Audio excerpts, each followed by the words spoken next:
Kelas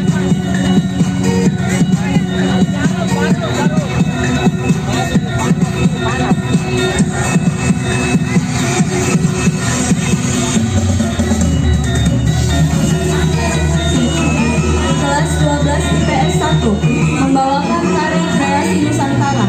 Tema: tarian non dramatik. Sinopsis tari. Tari Nusantara adalah tari yang tumbuh dan terus berkembang sesuai kelompok masyarakat pendukung maupun penggemar masing-masing. Tarian daerah ini memiliki keunikan gerakan, irama musik, tata rias, dan busana yang berbeda-beda.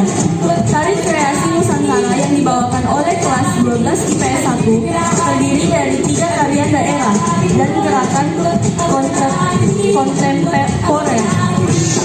Tarian tersebut ialah tari Bali yang identik dengan kelentikan tangannya, tari Saman Aceh yang identik dengan kekompakan dari penarinya, tari Betawi yang identik dengan kelincahan gerakannya, dan gabungan dari tari ini dikolaborasikan dengan gerakan kontemporer.